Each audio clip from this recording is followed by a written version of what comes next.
This is the Morning Hookup on KFOR.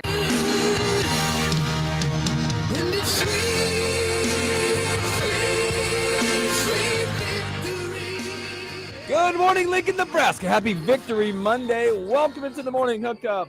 Wisey, Elijah, we're back. The band is back together. Hope your Monday's off to a great start. We had a lot of fun stuff to get today. Victory Monday. Nebraska, UCLA.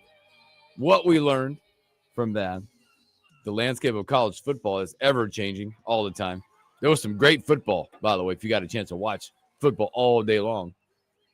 We'll look at that. NFL Week 10 did not disappoint once again. Both your teams won. One was uglier than the other one. Wow. Yuck. Yuck. Yuck. Evan Bland, Omaha Ward Herald, hour number 2. And then stories that we missed. Good morning, Ryan 840. Good morning, Arlo. What's up, guys? Well, welcome back to the frozen tundra. Whoa, boy. Let me tell you. Shock. Shock to the system. Shock. Yeah. This morning was, wow, I was driving my youngest to school, and I'm said, you know what? Just 2 days ago, I was in shorts, kind of walking along a coastline. Mm-hmm. Now I'm in stocking cap. To be heated fair, seats. To be fair, this morning is not what the rest of the weekend had been. I heard it was, but yesterday, not yesterday, the day before, Saturday was awful. I didn't think it was that bad. We'll put it in my terms. Saturday night was chilly, but because I'm not lying, Friday was, out there again, it was the weather was incredible. Mm-hmm. 70s, light winds, fair winds. A lot of people have asked as well. I don't know about other people, but I had a great travel experience. Did you? I did. Maybe we just got lucky because we went Lincoln to Denver. We were delayed 30 minutes out of Lincoln, like you always are. Got to Denver, had plenty of time. Got to Burbank on time. On the way back, same thing. Got delayed for some odd reason out of Burbank, 35 minutes. Got to Denver, literally walked at a very brisk pace. Walked right on to the next one. Got back to Lincoln 45 minutes early last night. 45. Sorry, 15 minutes. 15 minutes. We got it. We got home at 7:45. Supposed to be 8:00. So 15 That's minutes not early. bad. No. So I know other people are experiencing different situations. Hopefully they change momentarily soon this week. But it was good. It was good. Thank you guys for hanging out while I was gone. I also, by the way, Burbank Airport, so preferable to LAX. Oh my gosh, no doubt. Yeah, no doubt. And by the way, they're both busy, but Burbank, it's okay. It's okay, but it's definitely better than LAX. Mm-hmm. I do tell you this: if you have never experienced a different airport, Lincoln Airport is beautiful. By the way, they've done a great job of fixing that one up because Burbank is not. Okay, I thought Hookie's out here trying to get some free flyer miles. With No, Lincoln Airport. I'm just saying Lincoln Airport. The changes, the feeling of it is beautiful. Beautiful. Burbank is not that. Okay. It's all outdoor, walking out. Here's one. So we got there yesterday. Got there an hour and a half before, whatever. And the gate, there's only 2 sections, A terminal, B terminal, and there's 4 or 5 total gates in each one. So 10 gates, whatever. So we're in the waiting area, and they had to stop boarding our plane because there was another plane parking in front of those doors. So, and then the guy was like, hey, when you go to board the plane, stay as far left because you'll be on the left. The people getting off that plane will be on the right, up the same jetway. Mm. So it was interesting. It's a line change. Yeah. Yeah. So it was good. It was good. Thank you guys for hanging out while I was gone. Theo Malone, appreciate you. As well. I know you're on there. Good morning, Todd. What's up, Justin? But I got to tell you what. Let's just talk about Nebraska, UCLA. Nebraska gets it done, 28-21. Big road victory. I don't care which way you look at. Big road victory. That number 7 victory means a lot more. I know we're already bowl eligible, but now with 7 wins, you can now get taken up to an 8-win bowl game. There's a lot of things opened up with that win. A lot to take in. Of the game as well. Because I know a lot of people I'm not going to be critical at all today. Not at all. No. Not at all. Okay, because I know a lot of people are like, well, did we close the door? That's the only thing you can say. We just didn't close the door. If we'd have got the 31, 35, game over, right? You just didn't finish the way you wanted to. Yeah, the question: Did you play to slam the door shut, or did you play to not lose? Either way, I thought you it was didn't lose. I thought it was you didn't lose. Either way, you didn't lose. The Rose Bowl, by the way, a very intimate venue, incredible. I've been to a lot of road games. I've been to the Pasadena twice now. I've seen a lot of games where Husker fans take over. I'm not sure I've been to one like I just saw. I was able to witness. I think their attendance was almost 45,000. There had to be 25,000 Husker fans. It looked like over half from on TV. And then we also got the report Saturday on our pregame show from Justice that he didn't see any UCLA fans out tailgating. He only saw Nebraska fans out tailgating. They took over that too. Wow. So they took over that. But it's an intimate venue because, it's very unique. It's out in the middle of kind of a neighborhood. It's on a golf course. Like literally, this is the Rose Bowl. The golf course is right there. That's where you park and tailgate. Yeah, I was going to say, did you know post Rose Bowl in January, that course has to be closed for a little bit because of how much it gets torn up during the Rose Bowl from people parking on it and tailgating on it? Wow. Yes. They take and they block out like the greens. They have like ropes around the greens, but you're tailgating on the golf. It's Brookside Golf Course. That's it. It's amazing. Well, it sounds like not for long because the report came out on Sunday that now the UCLA is close to striking a deal to play their home games at SoFi, which is closer to campus. I don't understand it. I don't understand. Again, either you're not filling up the Rose Bowl, or you're not filling up SoFi. Pick your choice. I think, again, their thought to is get to the game, but I think that thought is now is like with recruits coming in, it's like, look where you can play now. You can play at SoFi. The upgraded amenities and things like that. Because here's the deal. They had a lot of seats taped off with UCLA banners. There is zero, what I feel, again, there were recruits out there that were at Nebraska the week before. If they compared just the game, the atmosphere, and the light show, there is no way that you're going to go play UCLA. Well, the thing is, the Rose Bowl, playing there is cool for fans of college football. Playing at SoFi is cool for casuals. UCLA has a lot more casual college football fans than true college football fans that follow them. So it makes sense for them to play at SoFi. It was amazing to me, and we're going to get to the game, but it's amazing to me is the fact that it was a fan base that was kind of into it when they were getting first downs, but they were never. UCLA it didn't feel like they were in that game, but they were.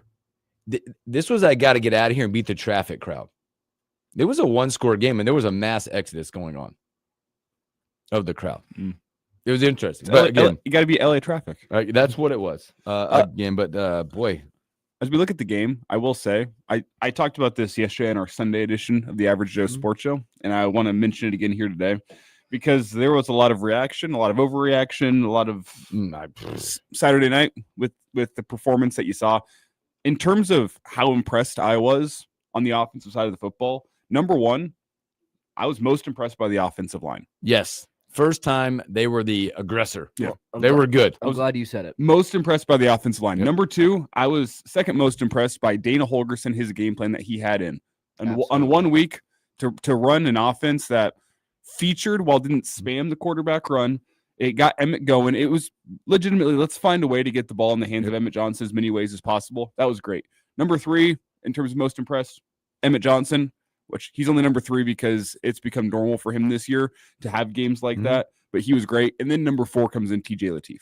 Not to say TJ Lateef didn't come in poised, cool, calm, collected, play really well, but I want to put things in perspective here of who on that offense went out and put together that performance, like rating him.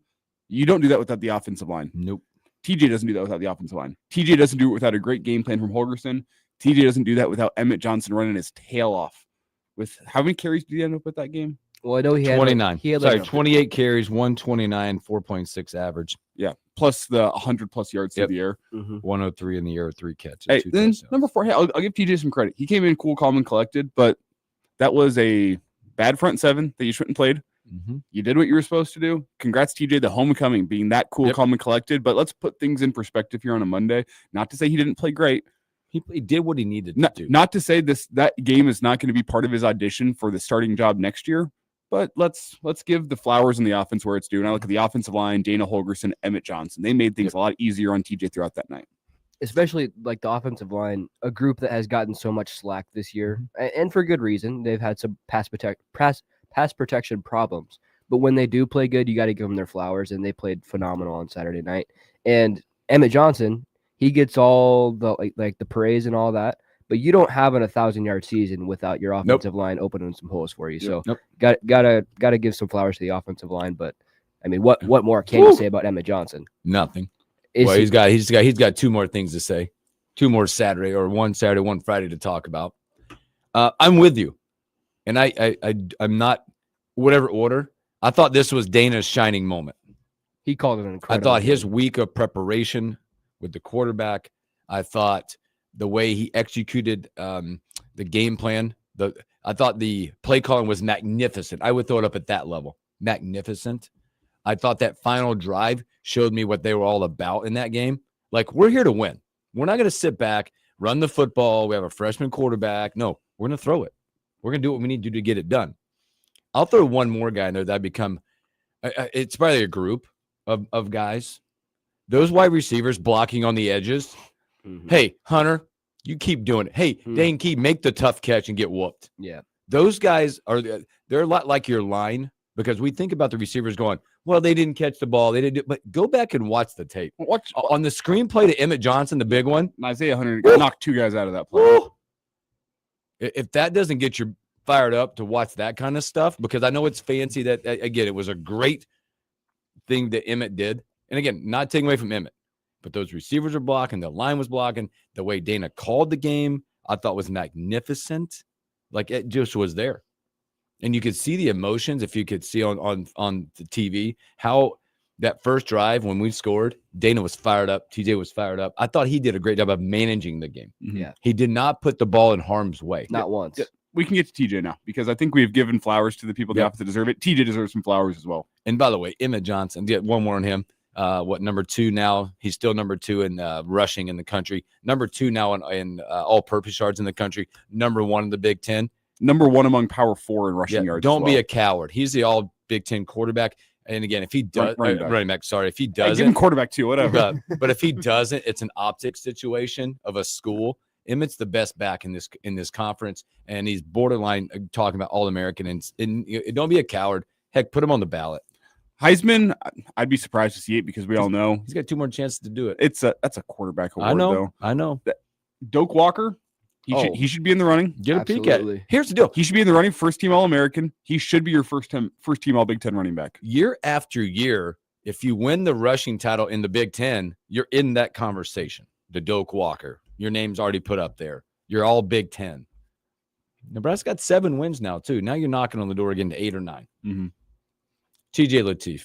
Cool. Started 8 of 8, by the way. Started 8 of 8, finished 13 of 15. 1 was a drop. Yeah. It really could have been 15 of 15. The screen pass was a little errant to Mekhi Nelson. That's going to happen. Yep. And then the following pass to Dane Keys dropped. He could have finished with a perfect night. Mm-hmm. He didn't, but that speaks to just his performance. He was poised. He was ready for the moment. Mm-hmm. Hey, Dana, I think rode the line of aggressive and conservative very, very well in this football game, where I said it last week, you weren't going to win the football game without TJ going out there and spinning it just a bit. Dana let him do that, while Dana also protected him. I don't think Dana put the weight of the offense on his shoulders. You start out running the football. You get that 14-yard carry on the first drive. Yeah, you get Emmett going. TJ had time to throw, and the decisions are made a little easier because the defense had to respect that rushing attack so much. But hey, final drive, 4 minutes. Whenever you have to go run the time off the clock, you had a couple completions on that drive. And that says a lot about Dana riding that fine line, trusting the freshman without putting him in harm's way. Not to get back Dana. Dana put him in great spots, but he went out and executed. Yep. Absolutely. No doubt. Yep. TJ was good for that debut. It was also, I think, nice for him. Homecoming, the pro-Nebraska crowd that you got. It was never more – I mean, there were loud moments in that game, sitting there and hearing it, but there was never more – I mean, again, when is the last time Nebraska had a drive to put a game away, and with 1:57 after the 2-minute timeout, you're in victory formation? Yeah. There was never – I thought that was maybe the loudest parts of the game. was to show that you were there. You approached that drive with wanting to be the last person with the football, last team with the football, and you did that. 28-21. For me, it was the first time I was able to sit in a stadium on the road since we beat Maryland on the road for a victory. Quickly here, Nico. Ooh, I know that the TV broadcast couldn't get it right. I'll get it right. Iamaliava. Yep. He was great. He was great. He did. That's all they got. He did what he could. He was great. If you look at the stats as far as passing and rushing, he is 83% of their offensive production. Yep. Like That's all they did. He's all they have. Now, You know what I watched? I saw a bad offense and a bad defense being carried by a great quarterback. Yep. No doubt about it. I agree 100%. And their offense changed. Why they got better is whenever Neuheisel took over the play calling duties, he said, He found out who his dude was. I don't care how we want to win. I want to go win. And what he did was he really put the load of that offense. Hey, one read, get out, go. You're athletic. He took a beating on Saturday night. He kept on coming back for more. mm-hmm.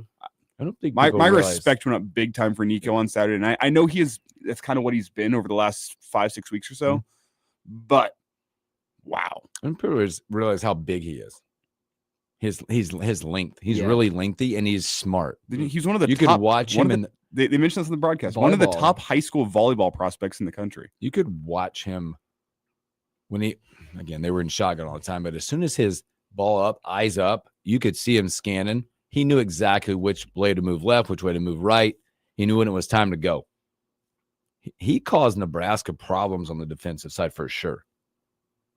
Again, we can sit here and critique the defense too. They are who they are. They were who they were. They did enough to get it done, Mm-hmm. right? Because I consider it, I heard a lot of people like, well, it's Nebraska's MO on defense has been right now, give up kind of the big one, but not the big one. Well, And I think they were like 8 of 14 on third down. the conservative game plan is what allowed you to win that football game. I know people are like, you got to get the spy. You got to bring more than just 3 or 4. Hey, Kept everything in front of them. what was it? An 8-minute drive from UCLA to go score their final touchdown of the game because they had to go 90+ yards. Mm-hmm. That's a long drive because you played conservative, because you kept everything in front of you and said, hey, if you want to kill us by 1,000 paper cuts with 5 and 6 yard plays through this fourth quarter to get down the field, when there was 4 minutes on the clock, that drive took so long that it went from UCLA possibly being able to go win the football game into, okay, now UCLA is trying for a tie. If they get a stop, they can maybe go and tie it. It's because you played conservative. Is that frustrating? Hey, probably. If you're a Husker fan sitting at home, I wasn't frustrated because I know this team's got a bad rush defense. They do. It's as simple as that. And if you want to make UCLA take 8 minutes off the clock on a 14-play drive or whatever it was to go score a touchdown, I will give that up. The time was more important than the score at that point in time. And you made them burn a whole bunch of time off the clock. It's the conservative defense that allowed you to win that football game. No, you want to go step on the throat. I get it. You want to get a takeaway on that final drive. You want to get a sack. You want to win with some style points. I care about winning. What it tells me is Nebraska as a team is like found an identity, and it's like, okay, this is who we are, and they've accepted that, and they're playing into it. You know, like they're not trying to be something that they're not. Mm-hmm. They're trying to go and win the game the way that they know how to. And if you win the game, you win the game. That's what it is. Hey, shout out a couple other guys on the defensive end too, because they were playing without one of their guys. McCollum back home dealing with some stinger issues. Dylan Rogers was pretty good in this one. Caleb Benning played some moments in this game. So they are who they were. 28-21. Now you get that much needed rest, much needed bye week. You'll be able to get back, go back to work with TJ, get him more and more ready. And I would also say much needed rest for Emmett Johnson going into these final 2 weeks.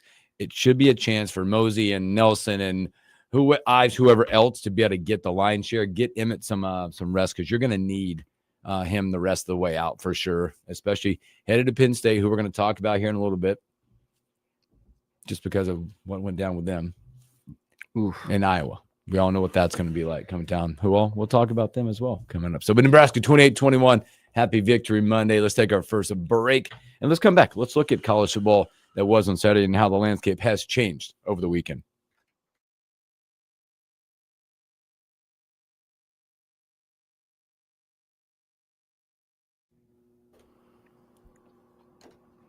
Whew.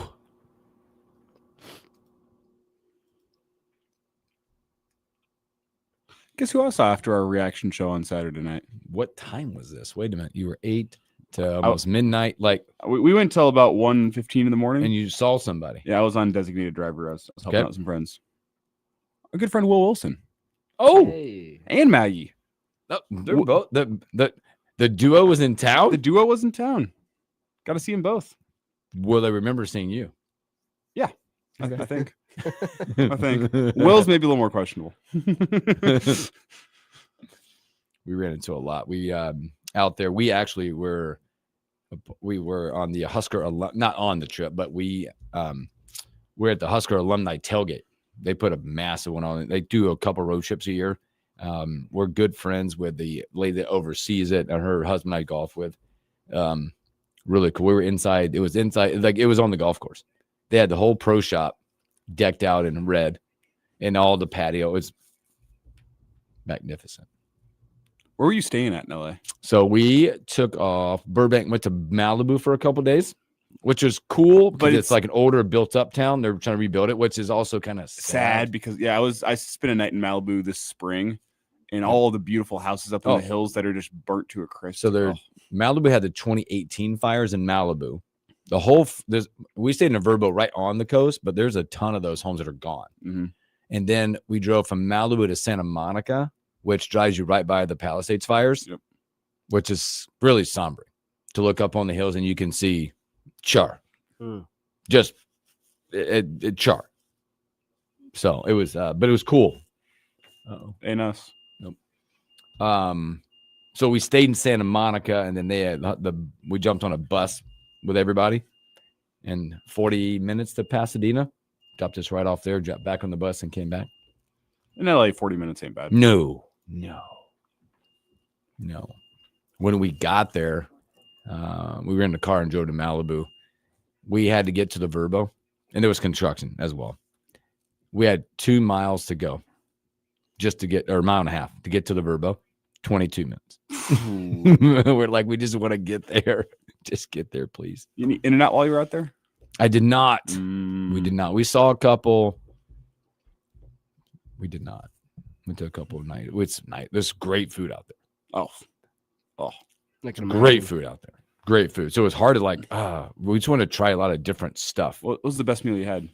Oh God, that's so hard because the first night played this place called Jeffrey's, which is on the coast, Sunset. Hold that thought.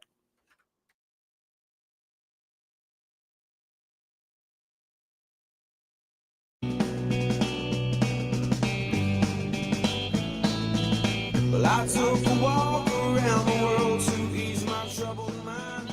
I left my body. Welcome back to the morning hookup. Again, happy Victory Monday. Thanks for hanging out with us. Question on the stream was about food and stuff. Oh boy, tell you what, it's again. I think Lincoln has some great spots, not dogged, but when you go out to bigger communities, the food incredible. You asked what my favorite place was. It was hard because we did the contrasting styles of everything. So the first night was this place called Jeffrey's, on the water, sunset going on. It's my wife's birthday weekend too, so we got to do that. But it was like all seafood, like fresh seafood. Had what did I have that night? Swordfish. Wow. Fresh. See, that's so good. That's one thing I've never had is like seafood fresh, like on the coast. It's the only seafood I'll eat. Seafood in Nebraska sucks. Stace had sea bass, Chilean sea bass. It was really good. Then the next night was her birthday night. We did a nice steak place called Lucky's. Prime New York strip. Yeah. Yep. So I'm sure that was a pretty price tag. Let me tell you, we don't talk about it out there. That's the unfortunate play out there. Like, unfortunately, it's such a beautiful state with great place and great food. I don't know how people afford to live out there. No. Whenever I look at it's like $6 a gallon for gas, I'm like, oh my goodness. Absolutely. Well, and I got to tell you what, I looked earlier. Alcohol, plenty at the stadium, by the way. Massive cans. Massive. I think I bought 4 beers one time. We had multiple rounds, but like 4, I think it was $60, something like that. 15 a pop. Wasn't terrible, but it was massive. Yeah. But it was fun. Minimum price for if you're at a sit down place, like $20 a dinner is minimum. Out there? Yeah. Look. Sounds like places you were That's going like to, lunch. more. That's like lunch. Yeah. Lunch. lunch. We sat down on Sunday, and again, whatever. It's relative to whatever, but we ate breakfast Sunday morning before we left. We had a 1:00 flight, and you grab the breakfast menu at the hotel we're at, and when it starts with a 2 for anything for breakfast, you're like, "Ooh, I just want some yogurt, man." Yeah. The two places where I think the cost of living really stands out is restaurants and gas. Yeah, almost $6, almost $6 there, but it was beautiful. We had a great time. Saw a lot of surfers. We got to walk on the beach, which was kind of cool. Walked some like nature trails down in Malibu. It's called Point Doom Nature Center. Sounds weird. Sounds Is it lovely. Doom. I don't even know. But these hills and all these places to look. It was beautiful. Well, college football Saturday. I'm sure you guys all had an open Saturday. You had a show on Saturday with the Average Joe Sports Show, and then you got a chance to watch some football. A lot of movement. A lot of movement. Great day of college football. Yes. And we didn't even need the SEC. Did not need them at all. Boy, it kicked off. How about little Texas Tech put it down this weekend? I think they announced themselves as the Big 12 frontrunner in that one. They just overwhelmed BYU. I will say, based on what's happening in the ACC and the Big 10, Big 12 could still get 2 teams. I there. think, yes, I agree with what, as we get to the slate, what happened in the ACC. That's the ACC at this point. It's whoever wins the conference championship. No one, it feels like no one wants to win the ACC. Nobody wants to win it. But Texas Tech again gets it done. Maybe one of the best games of the day, Indiana Penn State. What a finish in that one. Boy, Penn State, you felt like Penn State just played their national championship game, which makes you kind of figure out what it looks like for them going forward because they're 3-6. And by the way, looking ahead, how in the heck, talking about money talks, they're playing, it's 3-6 Penn State, 3-6 Michigan State, 2:30 CBS. Yeah. National game. National game at Michigan State. Whenever I look at Penn State, then the next 3, it's Michigan State, national spot and CBS. Then they have Nebraska, and then they got Rutgers. The question is, does Penn State care about making a bowl game, or was that their game that made them go, okay, you know what? This season's down the drain. Well, what's the motivation to finish 6-6 and go to a bowl game when, by the way, if you end up 6-6 in a team like in a place like Penn State, who still the speculation don't have a coach in place, right? Maybe that's a sitting head coach. That's why we're waiting. But how many portal defections will they have at 6-6 to be able to play in a bowl game? Yeah, so they get it done. Indiana gets it, by the way, in a magnificent drive. 2 great catches on the end, the tight end and the old toe tap. Yeah. I don't know if you get any better than that. I've been waiting for someone to have a Heisman moment. I think that may have been Fernando Mendoza's Heisman moment at that drive. He gets sacked on the first play of the drive, and you go, oh, man, Penn State's going to win this football game. And then from that point on, I think it was 5 of 6 the rest of that drive, all the way down the field. Incredible throws. Great throw in the back of the end zone. The toe tap was great. The throw was great. That was one of my favorite college football games this season. That fourth quarter, Penn State to first off come back, and then Indiana, the resiliency on that final drive to go and win it. That was a fantastic game of college football. Indiana's legit. We've known it. Great effort from Penn State, but Fernando Mendoza, I wonder if that was the Heisman moment for him. I completely agree with you on that. Another one, Big Ten, big game, Oregon. Oregon gets it done on a late field goal in this one against a very tough Iowa defense that looked like they might have got it done. Yeah. But another drive-by, Oregon gets it down. They went 18-16 in this one. By the way, it was the sitting at the tailgate where we're inside in the inside the building, the pro shop, not the pro shop, but their bar area. It was crowded, packed with the Husker fans. And maybe the biggest pregame cheer was when that field goal went through. I was wondering going into this, and I think we talked about this on Friday. Can Oregon go and win an Iowa-style football game? Because I think Iowa is good enough that any team on their schedule, they can make play at their pace, play their style. It looked like Oregon was not going to be able to handle that drive at the end to go and win it. Whenever Iowa was playing the game they wanted to play, hey, they're going to go take the lead, run the football. They get a couple big plays in that fourth quarter because they're going to lull you to sleep with the run, and then here's a big pass play on that final drive to go set them up for a score. I was sitting there like, man, I was just going to win this football game in the most Iowa way possible. And Oregon, big balls go down and drive. They did to drive down and get the win there. That was impressive from Oregon. I still think there's a wide gulf between them and Ohio State in the Big Ten, but that, assuming they take care of business against USC, which is that's still a big if, but it's West Coast against West Coast. I think Oregon's a better football team. And then they have Washington, who dropped an unthinkable one to Wisconsin Incredible. this weekend. We're gonna get to that one because, like you said, the SEC. We didn't need the SEC this weekend. I think maybe the only meaningful game on their SEC slate was A&M and Missouri, Which A&M A&M ran away with it. But I'll just say quickly, Oregon, I think, they have solidified a spot in the playoff in my mind, assuming that they take care of business, which I think they will. We'll see. They needed a signature-ish win.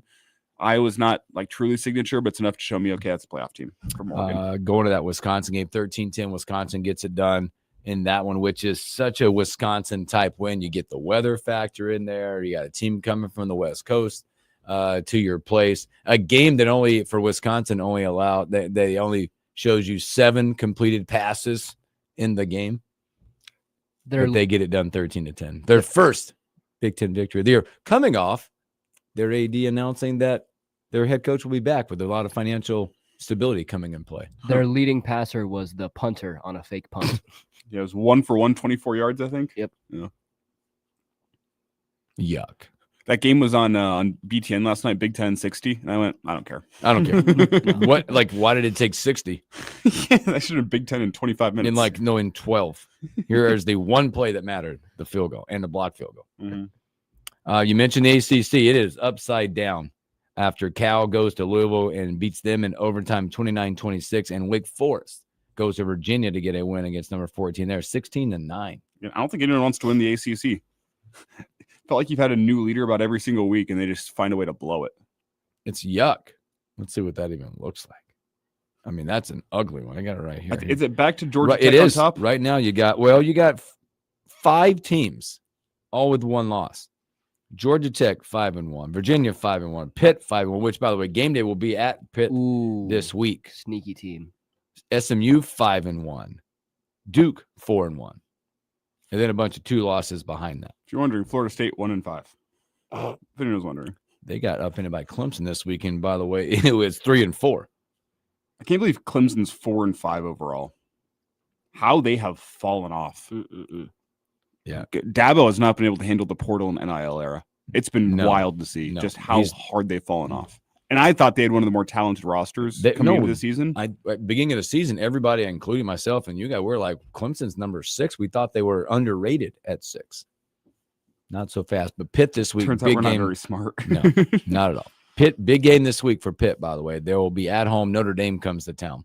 That's big for both those teams when you're looking at it from that perspective. I got Notre Dame by like 20, but we'll see. Yeah. Personally, hey, maybe Pitt surprises me, but I think Notre Dame is playing. I think they're a top 5 team with how they're playing right now. They might get swept under the rug a little bit because of how the early season went and the loss to Miami, but they've gotten a lot better. Jeremiah Love is legit. They're playing. I think they're a national title contender in my eyes, but it's a good test for him. Yep. Speaking of a guy who's underrated, we got Ernesto. Ernesto, happy victory Monday, brother. I don't think we've ever called him underrated. So. No, he is rated perfectly. No. Hey guys, can you hear me? Yeah, we got you. You got us. Hey, overrated, underrated. That seems to be, the ACC all along. But YZ, the song choice coming in was phenomenal. It reminds me of taking the kids to the Blue Angels every time they came to our city, and even in Georgia. Phenomenal. Bill, there's one thing you got to try. That's the gobbler at Wawa. For sure. Yeah, do you have to ask you, Ernesto, what happened Friday night against Houston? No comment. Wow. And a Will Wilson sighting, that's like seeing a Sasquatch out of his element. And tell Maggie, my son's still single. He just bought a home at the beach. And the seafood here, it's phenomenal. I fish off the pier all the time, watch my son surf, catch some dinner. But I was going to say, bummed about the UCF and the Jags wetting the bed. But, hey, I was watching the Hard Rock bet in my deer stand of the Jaguar game. And I definitely didn't miss any bucks going by me because they didn't. But I was so upset. I almost peeked at my stand. Super stoked about the Cornhuskers to win the season moving forward, and top-notch analysis by you guys right off the jump. You've been on fire today. I even hate to call in to break your jump. Hey, and it looks like the team has finally subscribed to my motto, the Ernesto motto. Deliver the bang, and darn well don't take the bang. Woo! Yes, sir. I've watched. I'm at 2.5 rewatches or 2.5 watches now of the Nebraska UCLA game. I want to bring good analysis on a Monday. I was up till like a little after 3:00 on Saturday night because I'm like, I better rewatch this game before we do our reaction show on Sunday. We got another reaction show. I better have some Relative different to the takes. same. You and I were probably up about the same time. Probably. I was up until then too because we got back to the hotel. I'm guessing 11:30ish, and there were plenty of red in the lobby, and there was plenty of flow happening out there as well. So it was about 2 a.m. when I got to bed. So 4 here. I will say LA. I know we're kind of backtracking here, but LA is a great place in November to go catch a football game because it's beautiful weather. There's a good contingent of Husker fans on the West Coast that will make it out to a football game like that. USC was great last year. I've heard great reports from UCLA this year. That might just be a must-travel-to spot if Nebraska's playing out there, especially late in the season. Hey, beautiful weather and a good contingent of Husker fans out there. What more could you ask for? Mm-hmm. Boy, looking ahead coming up, by the way. And also, like we mentioned earlier, that win for Nebraska, I know we've talked about it with Latif and the offense and Dana and the defense. It's a big win. You get to 7, and the bowl committees now start looking. There were bowl committee or bowl reps there at UCLA. Had to be watching, going up there going, boy, if Nebraska can just pull this game out, look where we could put them at. I've seen projections that were from Nashville to Vegas to Tampa. Yep, those are the 3 I've seen. Those are the 3 right now because what in that mix, what you can do is now being a 7 win, the 8s can go back and grab team with the 7. So it opens up those possibilities. I feel like this is a perfect year for Tampa. Nebraska has never been there in that situation, I don't believe, in Tampa. Oh, didn't They go to Tampa? I don't know it was Tampa. They went to Orlando, maybe. I thought they beat Clemson in Pliny's first year in Tampa. Is that way down there? That's how far long ago it's been. Was that the Citrus?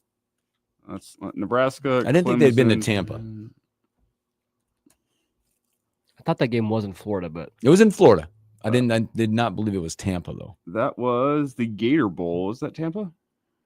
It's not called that anymore. Maybe it was. I could be wrong. Been wrong a lot. I was wrong a lot this weekend. There's no recap. Okay, that's ESPN.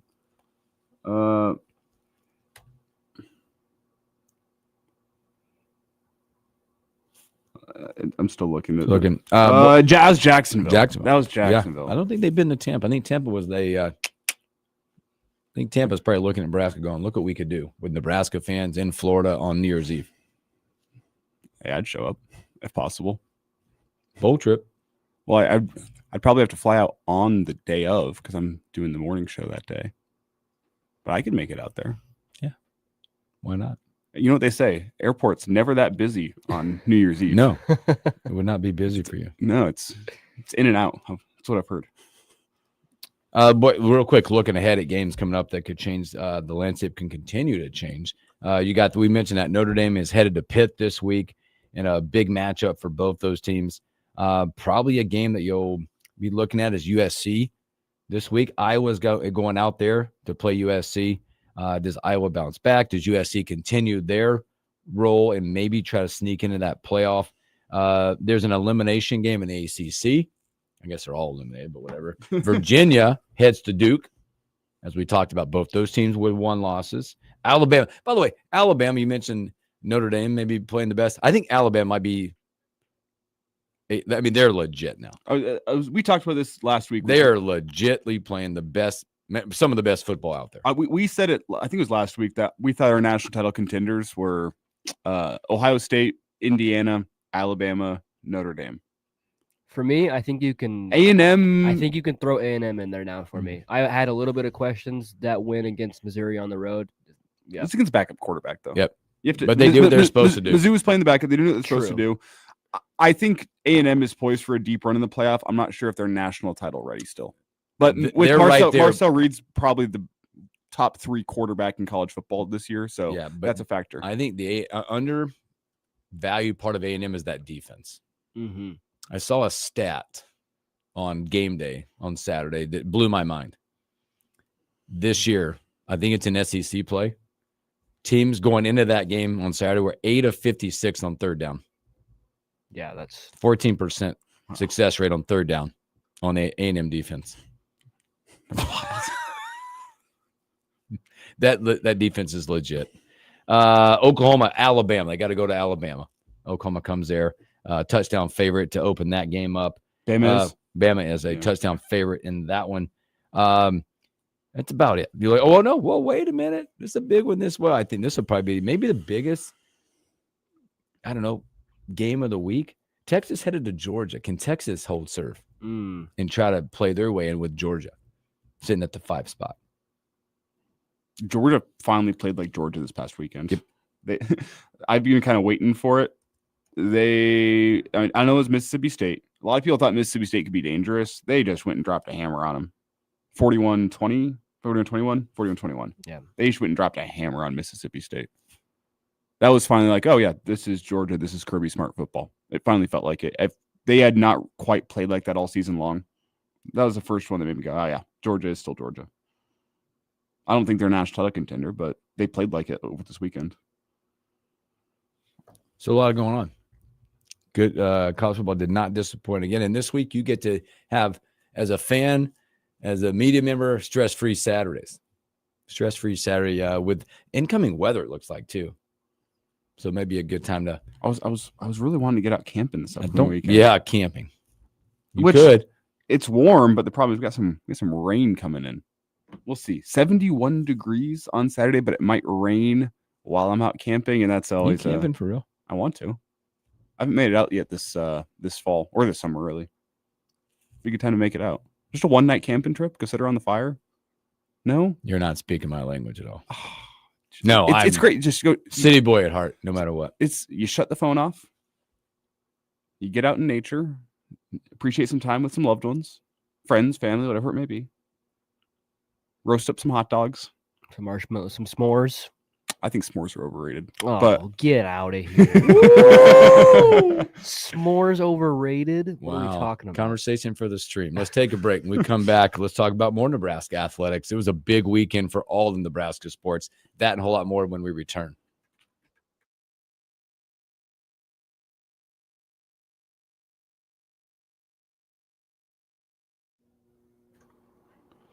Just looking at Brett McMurphy did update his bowl projections. And he puts it solely. Yeah, how about this one? Would you go with this if this turned out? I think it'd be a big time fun game in Tampa. Brett McMurphy is predicting Oklahoma, Nebraska. Ooh. Oh yeah. Yeah, sign me up. OU, Nebraska right now in Tampa.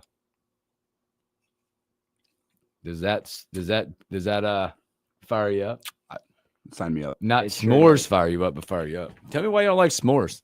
If we get this $2,000 that has been rumored this weekend from the tariffs, which keep the politics out, I'm just talking about $2,000. I'm saving that for a flight to Tampa. Save it. That's my Tampa money right there. Or Nashville or Vegas, whatever it may be. Well, I'm not sure that's enough for Vegas. It don't matter. Because the danger of Vegas is you feel like you can go pay off your trip at the blackjack table, and then your trip becomes double the price. Email from please, Carla Becker got an email. I don't know what's up, Carla. From police? I don't know. Oh! Excuse me. It's a listener. Yeah, please tell us it was Nebraska beef that served you this weekend in LA restaurant on your trip. You know, I didn't even look or ask. What? If it was Nebraska beef. Oh. I don't know, but it was good. It must have been Nebraska beef. It if it was good, it was. No, it was good. That's what we'll say. No, s'mores overrated though.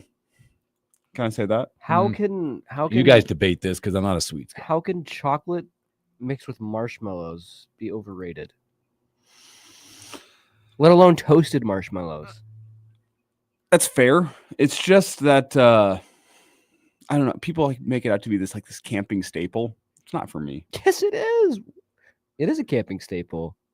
No, I need a fire, a bottle of whiskey, some bacon.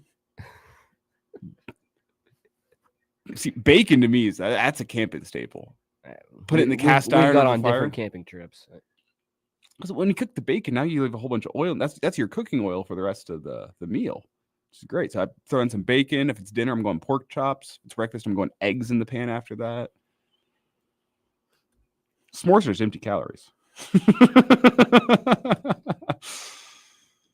Okay. I can't like debate empty calories. They're empty. Like the chocolate doesn't even melt that well. All right. He wants you to be quiet now.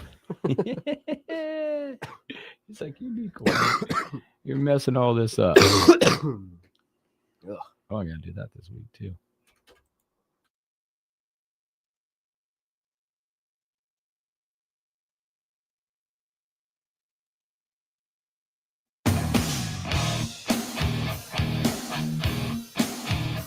Welcome back in the morning hookup. Few moments left. Thanks for hanging out with us. Hope your Monday's off to a great start. Sun's out. No guns out, but sun's out. What a weekend for Nebraska's athletics. Stop me if you've heard this one before. The Husker volleyball team got a sweep. In dominating fashion. Pretty cool, though. They go out and sweep Minnesota. And then if you saw the stuff, state volleyball in town, they come back to support a teammate and a future teammate. That was really cool. Boziger. Really cool to see. But they got a sweep. Nebraska basketball lit it up. Rank Mass triple-double. Third in Husker history. My goodness, they lit it up. They've all come under Fred Hoiberg. Yeah. You had Cam Mack and a forgettable triple-double. I think Nebraska got killed that game, right? Helmet. Get my arrow out when I lost. Cam Mack. Sorry. I have a great off-the-air story about Cam Mack. And then Delano Banton as well had a triple-double. But Rink Mast had the highest points plus rebounds plus assists in his triple-double. He was good. They He was were all really good. Frager played good again. We'll be able to talk. Price Sanford had a mini little Yeah, he did. heat check stretch in that basketball game, which you're going to have this year with multiple guys in this roster. Ashegian will have those moments. Sanford will have those moments. I think Frager will have those moments. It's fun to watch as you talk about it, what this team will be like, what happens, what they go through. We'll get Washit's take on it again tomorrow. Women's basketball get a victory. Wrestling victory. Bud Crawford brings you out. All on the same day, right? Just all Saturday. Wrestling was Friday night. Wrestling Friday night, so Friday, but then Saturday was like a 4-time, like volleyball, basketball. Yeah, men's football. basketball, women's basketball, volleyball, football. Big weekend in Husker sports. Hey, that wrestling team, they're legit. Are they? This is the highest rank, and then they preseason 2. Yeah, they. This is from what I've seen. You have 3, maybe 4 legit national title contenders on the roster this year. It's, at least in my lifetime, the best Husker wrestling team there's ever been. I can't look back too far because I know I'm a young guy here, but it's the best I've seen. The team is legit. It's going to be whenever Iowa comes to town. I think that's in January. Oh boy, is that going to be a fun one? Yeah, it's. Speaking of legends and things like that, I hung out with Henry T. Buchanan. No I way. gotta tell you guys, I was out there with him just briefly. We're at the game hanging out, not like we're young, but we're hanging out. Spent some moment. Him and D. Vic in the house. Keith Newbie, got to meet him for the first time. Fired up. But a big weekend for Nebraska sports. Now, basketball, it's a unique weekend now coming up because I believe Husker basketball plays tomorrow night. Mm-hmm. And then nobody's at home this weekend. Because They're in Sioux Falls at the Oklahoma. Pentagon. Volleyball is on the road. They're not back until like the 20th. Because they got their West Coast road trip. West Coast road trip coming up. By the way, we're selling out 2 more gyms. Out through UCLA and USC all announced that we're going to sell their places out. And I don't think there's any athletics on camp. Maybe less women's basketball is playing. I know Nebraska basketball tomorrow, then they're gone up to Sioux Falls. Which, by the way, that'll be their first. I think that'll be their first glimpse of playing a tougher team in Oklahoma. Yep. This weekend, Nebraska women's basketball is at the Pentagon on Sunday. There you go. So it's Pentagon weekend. So nobody happening unless there's other sports happening that. We do have the women's basketball team against Creighton on Wednesday night, though. Home game. FS1. Hate Creighton week. Just let it start today, no matter who they're. Is there any blue in the studio here? Nope. Where's Mozi at? He's down. Stay away with that stuff. But yeah, big positive weekend for Nebraska athletics. Again, another week starting tomorrow night basketball. We'll talk to Robin tomorrow about it. It's just nice to know that we're fans are sitting here not having to worry about it. We're 7-3. Football 7-3. Basketball off to a great start. Women's bout's great start and all. So, all right, sit back, take a break. When we come back, Evan Blend on Omaha World Herald, and we're going to talk week 10. Yuck, Broncos. When we come back. Win's a win.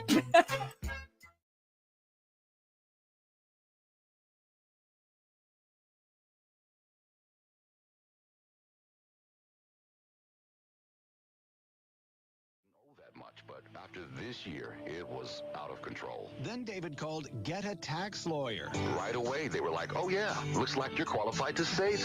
Get a Tax Lawyer went to work. Should have called way sooner. Get a Tax Lawyer has helped thousands like David fight the IRS and get a fresh start. Call 800-745-3070. That's 800-745-3070. Are you tired of high cable TV rates? Sign up for Dish today and get a $500 bonus offer while supplies last. Plus, lock in your price for 2 years guaranteed. Call All American Dish, your Dish authorized retailer now. 800-296-1251. 800-296-1251. That's 800-296-1251. Offers require credit qualification, 24-month commitment, early termination fee, and e-auto pay. Restrictions apply. Call for details.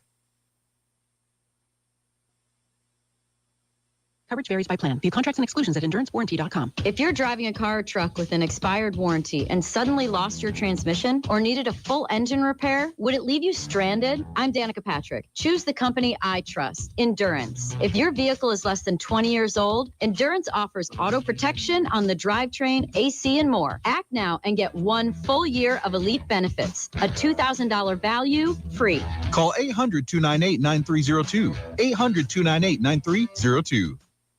I'm Siniqua Martin Green, and when my mother was diagnosed with cancer, our world changed forever. This experience made me so passionate about spreading awareness of treatment options, including clinical trials. I'm joining Stand Up to Cancer to get information to those who have been diagnosed with cancer and their loved ones. Clinical trials introduce new hope for patients, providing access to cutting-edge new treatments.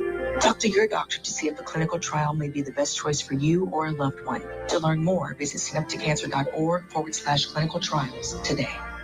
Ah, Cornelius, Lincoln is positively abuzz about Jet Splash once again. Have they started washing sleighs, Reginald? Not quite, but they are offering sleigh loads of savings on car wash bundles and memberships. It's their jaw-dropping holiday sale. Annual plans are up to $100 off, making it the perfect time to upgrade. And Jet Splash's 9th location on 27th and Vine is now open. Does it wash sleighs? Shop local or online at jetsplash.com. Jet Splash's holiday sale starts Saturday. Let your home be the key to everything you've been dreaming about. Unlock a 5-year fixed home equity loan with rates as low as 5.75% with Liberty First Credit Union. It's your home everything loan. Perfect for vacations, weddings, college, and whatever life brings. Apply today at libertyfirstcu.com or visit any branch. Liberty First Credit Union, helping your home work for you. Loan subject to credit and property approval. Rates and terms may change without notice. Rate includes discount on Liberty Plus checking. Federally insured by NCUA. Equal opportunity lender. After a long hot summer, are you ready for fall? What about your home? Is your heating system ready for cooler temperatures ahead? Call Bryant for your fall heating check. No matter what brand of equipment you own, Bryant's trained technicians will thoroughly clean and inspect your furnace or heat pump to make sure you stay warm, safe, and comfortable. Call today to schedule your home heating check. 467-1111. Bryant Air Conditioning, Heating, Electrical, and Plumbing. 467-1111. Bryant, whatever it takes. I'm Andrew Saul, Commissioner of Social Security. Beware of telephone scammers pretending to be government employees. Real Social Security employees will never threaten you. Callers threatening you with arrest or other legal action and demanding money are not from us. If you receive a call like this, hang up. Do not provide them with any form of payment or information. Report the call at oig.ssa.gov. Lincoln's local news, talk, sports, and weather station. FM 101.5, 1240 AM, KFOR, and KFRX HD3, Lincoln.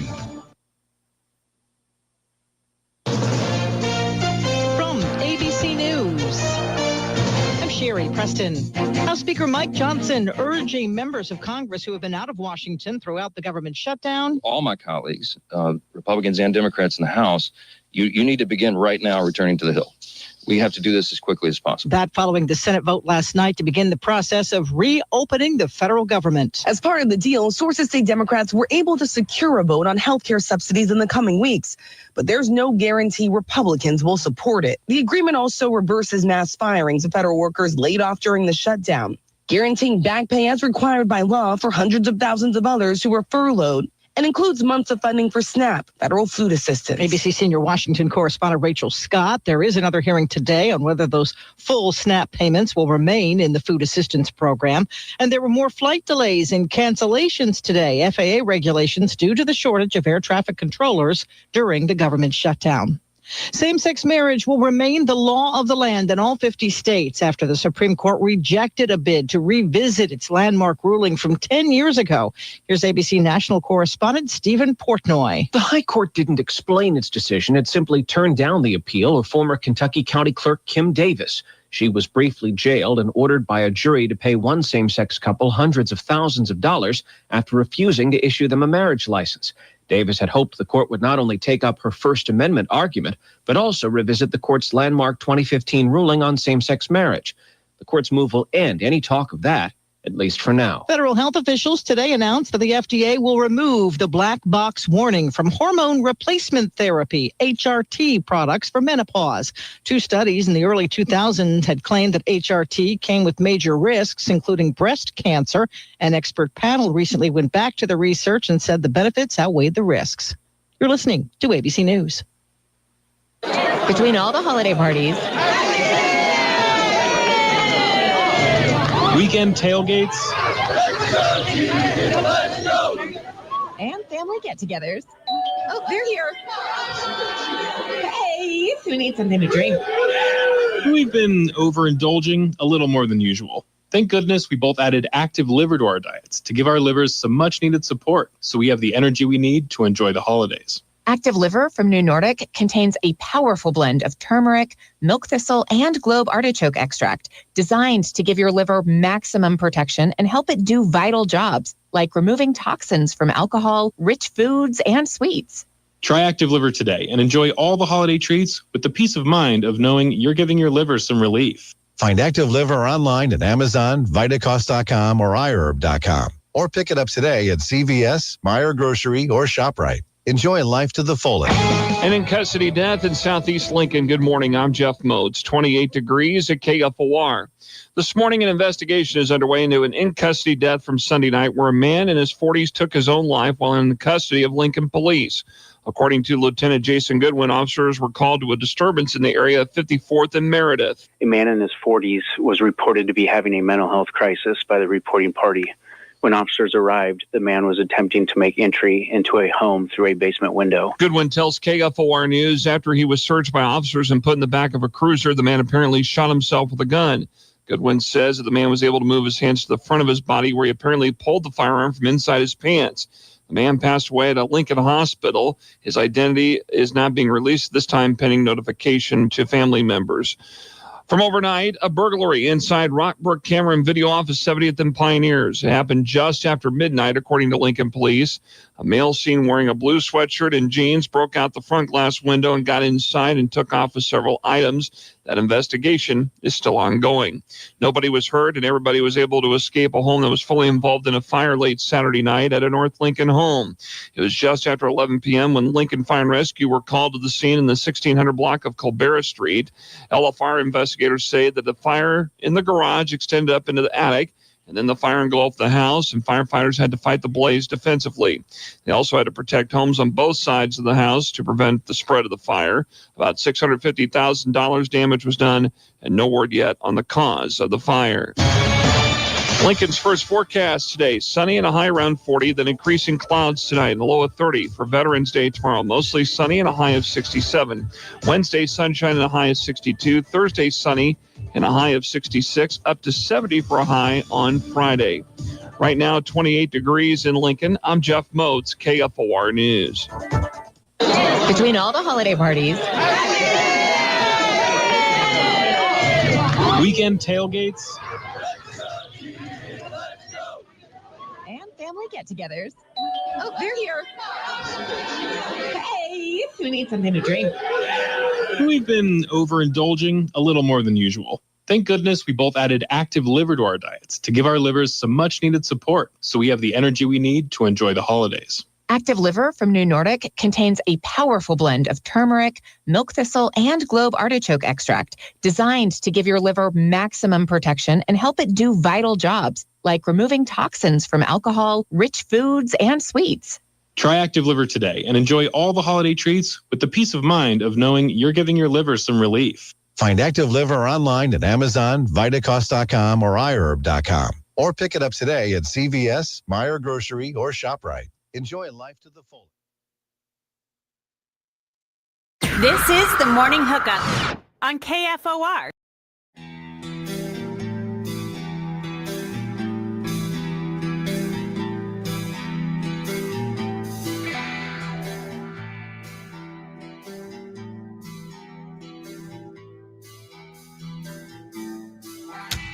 Welcome back into the Morning Hookup, hour number 2.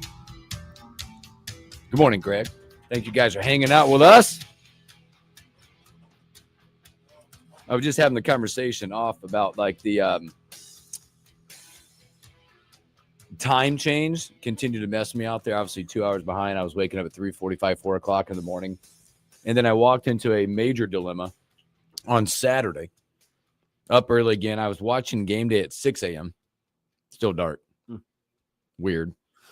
But then it's like, I think a lot of people, not saying drinking and eat, whatever, correlates with football or sports, right? Like, so if you're, game day comes on, you watch an 11 o'clock game, you might pop a beer to hang out.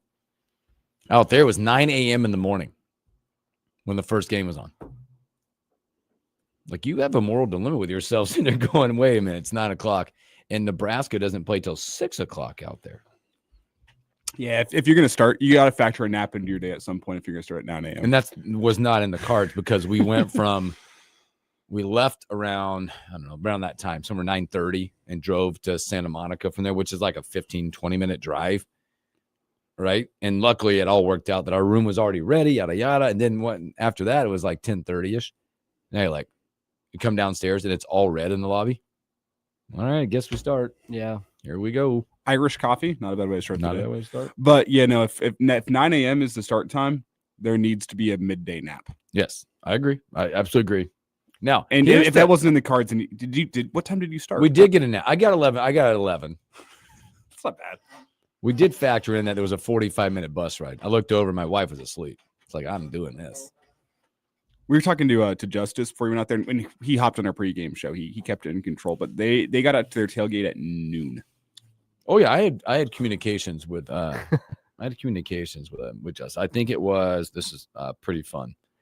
He texted me. Sorry, he pounded a beer live on the air on our pregame shows. He texted me and said, I never got a chance to get over there. We're all set up at the tailgating spot. Let me know.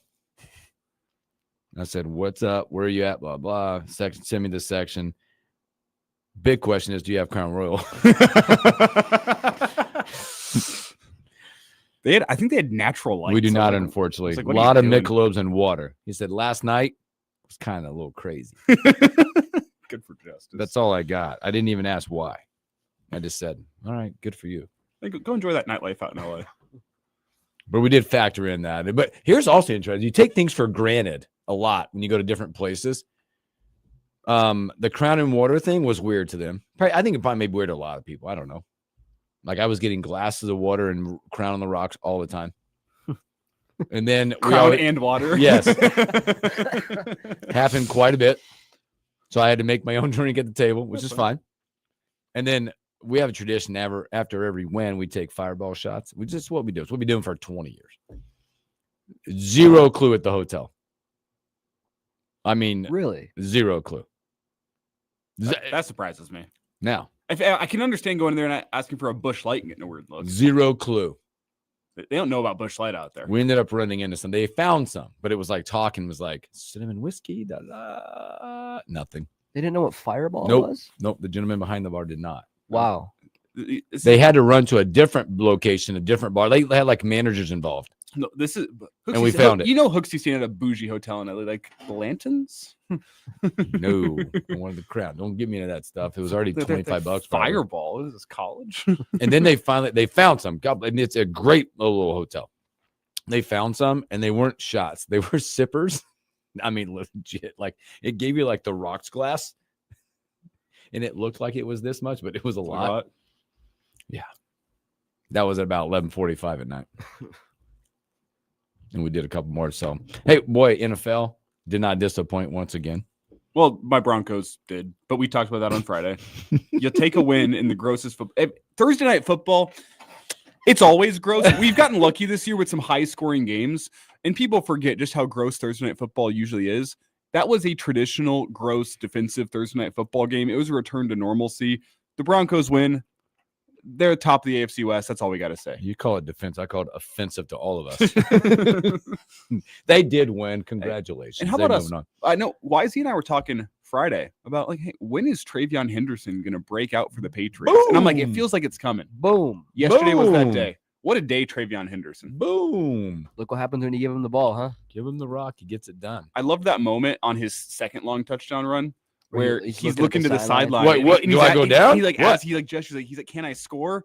And the sideline tells him to score. Just So go. he goes in. But Just that was go. a great day, Travion Henderson. I said, if they want to make noise in the postseason, they needed Travion Henderson to get going and be the guy they drafted him to be.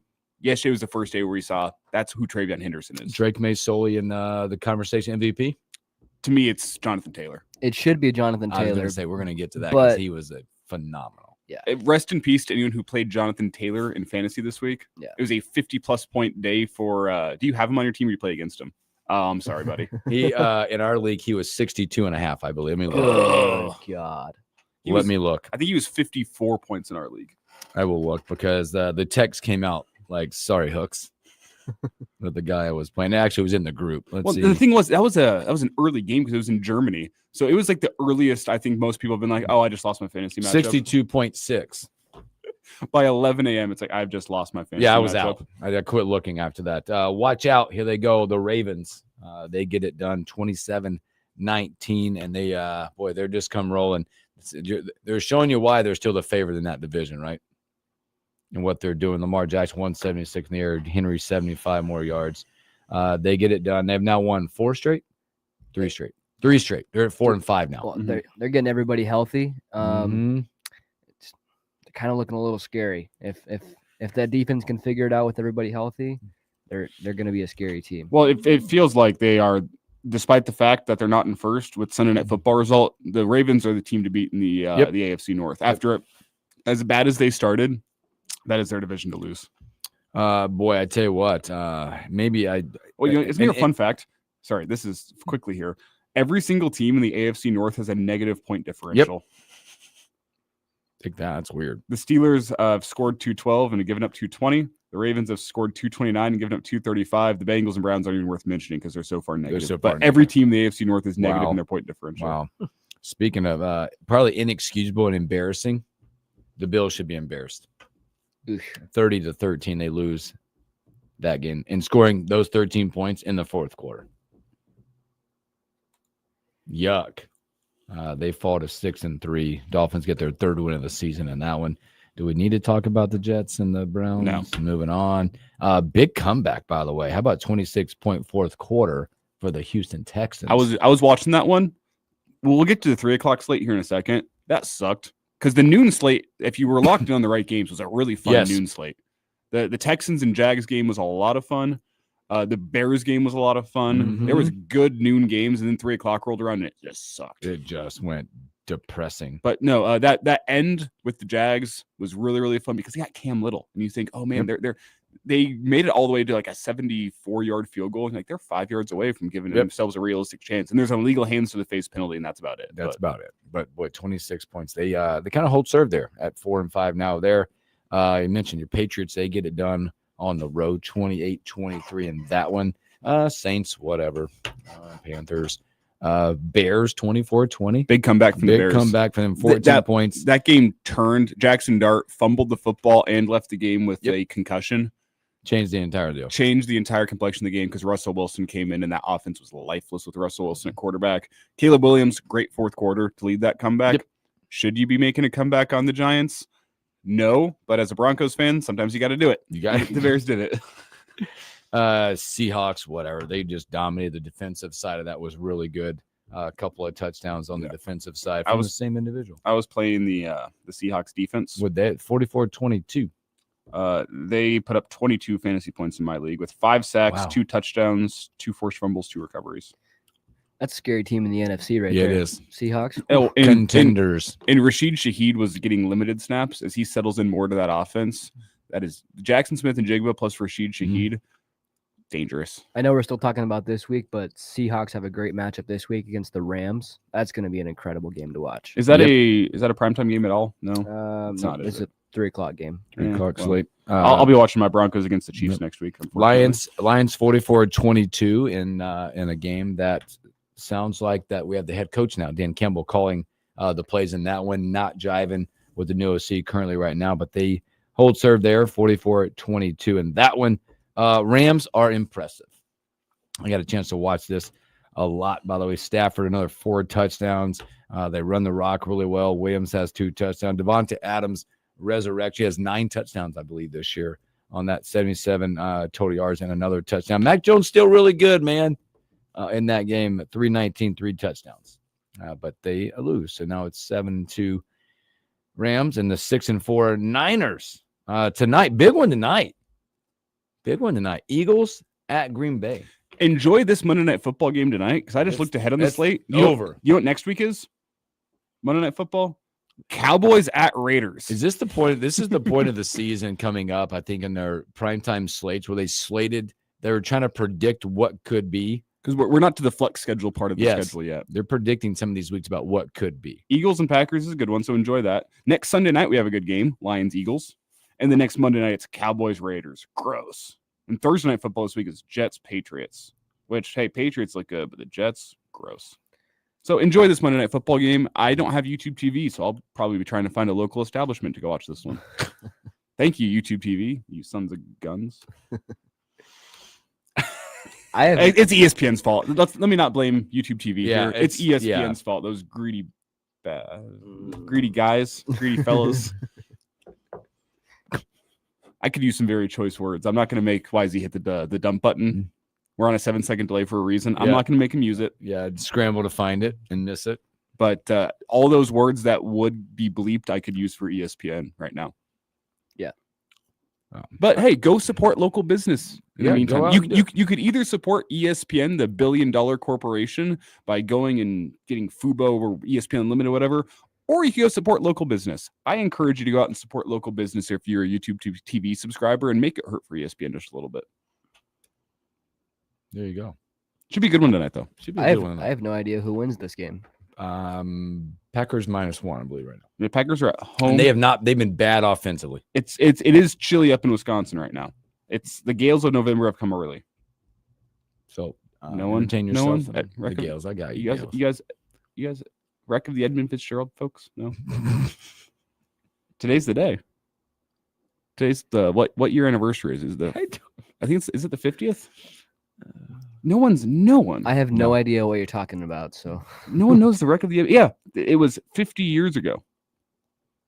The wreck of the Edmund Fitzgerald. Good Lord, Gordon Lightfoot. No one. I mean, I can. It's a tragic event. Lake Superior. They're transporting iron ore. Yeah, and the gales of November came early, and the ship sank, and 29 lives were lost. Oh wow! And then Gordon Lightfoot wrote a song about it, and it kind of.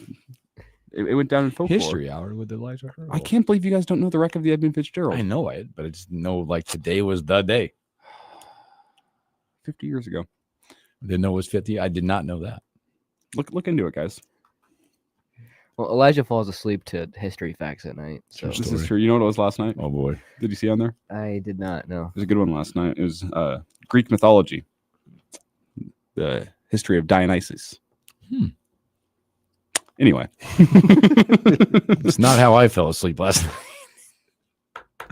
All right, let's take a break. When we come back, let's talk to Evan Blam, the Omaha World Herald.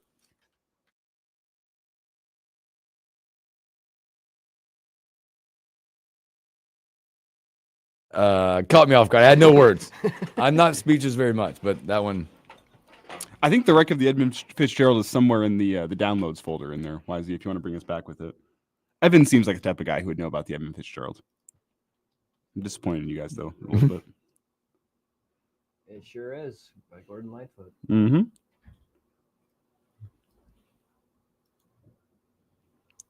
The legend lives on.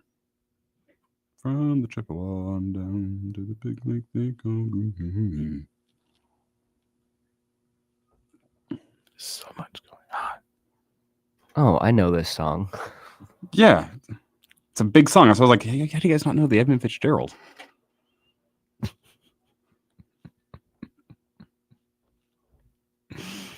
Oh,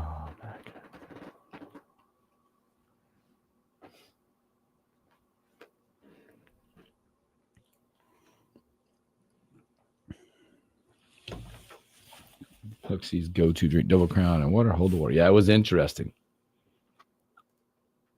When I kept saying Crown and water, and it just came in two separate glasses. And I tried to like say it where it was like, no, I'll take a water. And then I started doing this, and I felt bad, like I was being disrespectful, I guess.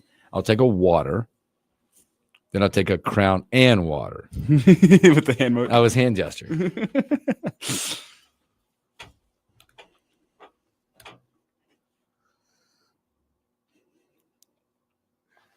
Then people are giving me a hard time because they were like, I'm the difficult one.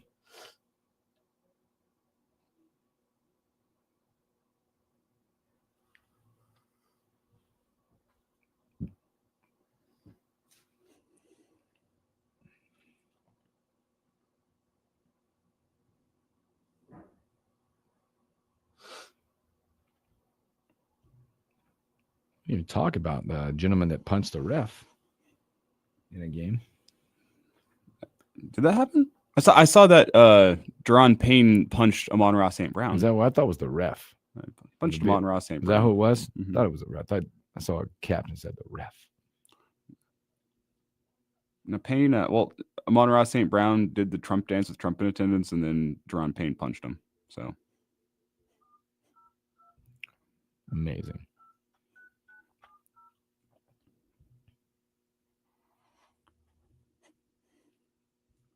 I always love it whenever a guy punches another man wearing a helmet. It's like, what do you think you accomplished here? Or ones that want to fight without their helmet on.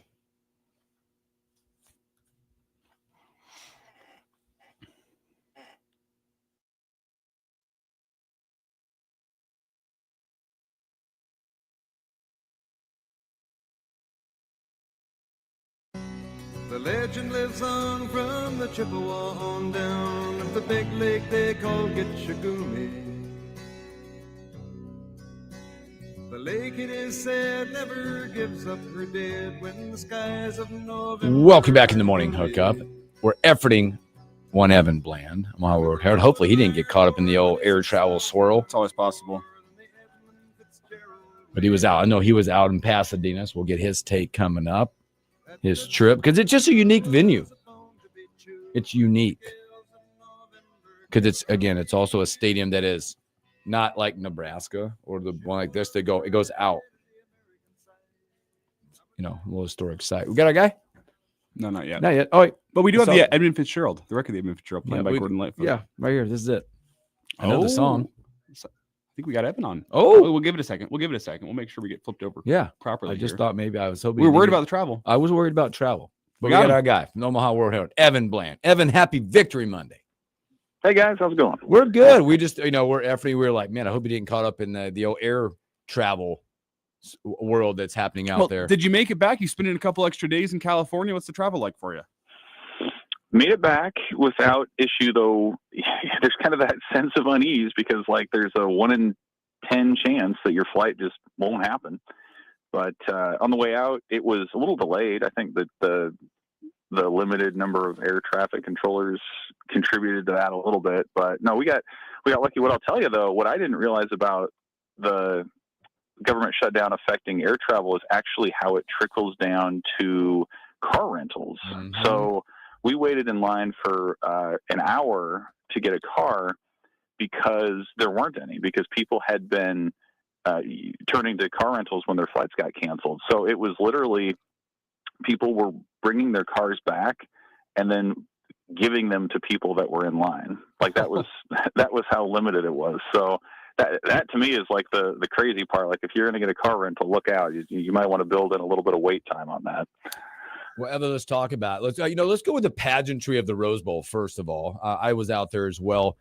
Give me your thoughts on being at the Rose Bowl. I know you've probably been there before, but the pageantry of it, and also when you looked at that sideline and you saw all that red and what it meant. Again, I've been to a lot of road games, but I'm not sure I've ever been to a road game where it was that much of a distinction of Nebraska fans versus the opponent. Well, first of all, I had never been to the Rose Bowl. That was my first time. So really enjoyed it. It felt very much like a throwback and kind of like you're in paradise, just from where it is in Pasadena and everything. But yeah, I mean, Husker Nation just continues to impress. Like a week ago, it was the blackout and how cool that was. And Saturday night, it was 20 to 25,000 people. And it really looked like a 50-50 split at the Rose Bowl. And the lead up was pretty cool. They have like a blue carpet where UCLA welcomes in their marching band and their players. And there were a lot of Nebraska fans lining that thing, just observing, which was kind of funny. And they had a UCLA fan zone that was really kind of more of a Nebraska fan zone, if we're being honest. But I thought there were moments, maybe a couple moments in the game too, where the crowd affected what was going on with UCLA's offense. I know a lot of teams travel out to the Rose Bowl well. I remember Iowa did, Minnesota's done that, but Nebraska kind of takes it to another level. And if indeed it's one of the last times that UCLA plays there, everyone's talking about them maybe moving to SoFi. What a cool memory to make for Nebraska to get that win and the fans being able to kind of soak it in afterwards too. Hey, Evan, with that scene in Sea of Red, how much of an impact do you think it will have on there were recruits there that were at Nebraska the weekend before, and also the bowl committee members were there. How much of an impact in getting that 7th win, which is a major, getting to number 7 in the bowl pecking order, is a big deal? Yeah. So I think one thing that's worth noting about that is that if you're a bowl, you can select a team one win away from where it actually is. So like a bowl could treat Nebraska right now as an 8-win team if they wanted to, or take Nebraska over an 8-win team. So, I mean, absolutely. There's no way that you can look at the fan turnout home and away as a bowl rep and not say, we want those guys to be here. They showed out at the Pinstripe Bowl last year, and I think that's probably New York City on Christmas week is probably the roughest turnout that Nebraska was going to get. If you send them to Orlando or Tampa or Las Vegas, people are going to show up in force for sure. So that part's impressive. And I think you see, as you go and you see what the NIL era, the rev share era looks like now everybody is going to be able to offer money. Facilities, I think people have good facilities too, but one of the few things that Nebraska still has as a differentiator is that fan base, home and away. And the Rose Bowl was cool, but in terms of crowd support and the show, Memorial Stadium was 10 times better last week for the blackout. So I think recruits that travel nationally and have a lot of picks or a lot of offers to choose from, Nebraska stands out in that way, and they continue to be really impressive even through this last 10 years where the success hasn't been as good as they want it to be. Evan Bland with us here from the Omaha World Herald on the Morning Hookup as we talk some Nebraska, UCLA, a big win for the Huskers, and TJ Lateef's first start. And Evan, let's go there. Let's go to TJ Lateef's performance. I said back in hour 1, I was most impressed with the offensive line and Dana Holgerson's game plan. Emmett Johnson was great, but you also have to give TJ Lateef his flowers with just the poise, the composure that he showed in his first start back home. I want to get your thoughts on both the offense Dana had designed for TJ Lateef and his performance on Saturday night. Yeah, really impressive. UCLA's interim coach, Tim Skipper, said he played almost perfect, and it's hard to argue. I mean, he completes his first 11 passes. The first play of the game, he keeps the ball and runs for 13 or 14, and I thought that set the tone really well for what Nebraska wanted to do. UCLA has to adjust, and they can't play as much man coverage when you have that kind of a threat, and they were locked in on Emmett Johnson, but it does change the challenge when your quarterback is also a running threat. You do have to wait an extra beat or two as a defender to see, does he hand it off? Does he keep it? And so you have Emmett Johnson rolling, which obviously helps if you're TJ Lateef. But he was very accurate with his passes. I thought on the throwback screen touchdown to Emmett Johnson, he sold that very well. I mean, he's looking right until Johnson clears through the crowd and then throws back left to him on the sideline there. And the wheel route to Johnson was very impressive. And then, like Matt Rule said too, you can see how much the coaches trust in Latif because of that last drive when they're trying to milk the clock, and it's been tough to get stops against UCLA. And so what are they doing? They're throwing with Latif. He's rolling out and he's hitting Isaiah Hunter for 17 yards. So very impressive. He does it all in his first career start back in his hometown with all the excitement and distractions that can come with that. So heck of a debut for the true freshman. The defenses that he's going to face are going to get considerably better the next couple games in Penn State and Iowa. But certainly his mobility adds another dimension. I think Dana Holgorsen certainly leaned into that extra dimension, and it was a lot of fun to watch. Evan, what more can we say about Emmett Johnson? The Heisman is probably a little bit of a stretch just based on where Nebraska is as a team at this point in the season. But do you think he should get some consideration for being on the ballot for All-American? Yes, absolutely. I think he should be a strong All-America candidate. I think you could make an argument for him as a Doak Walker Award finalist. Mm-hmm. He's just doing it all. I mean, we saw the receiving part of his game Saturday as dominant as that's been probably in his career. He's still running the ball on the ground. He's durable. I think the one thing that's such a big compliment with him is it seems like he gets stronger as the game goes on all the time. I mean, you're talking 20 plus, 25 plus carries, and he's setting the tone in the fourth quarter and still has that burst. And so that's extremely impressive. He's reliable in pass protection still, and he's a leader of the team. I mean, the guys love him, and he's in there flanking TJ Latif for his first, or I guess his second post-game media availability as well, just kind of his emotional support. So just very incredibly impressive season for him. One of those guys whose stories Nebraska is going to use for their future players. When you talk about somebody who came in, was buried on the depth chart for multiple years, and finally got his opportunity and was ready for it. So major kudos to him. He's playing his way into a mid-round NFL draft pick too, and now he's given himself the luxury of having a decision to make in the offseason whenever that ends up coming. Well, Evan, let's talk also about, again, I know we got the guys, Emmett's and TJ and other ones, but let's talk about some of the unsung heroes of that game, and that's your wide receivers. Obviously, you look at some of the catches they make, but talk about what you saw when you go back and look at this game. Hunter's blocking on the one touchdown by Emmett, Dane making the catch and getting just beat up on that one, but they're blocking. I think it goes a lot of times unnoticed in this offense.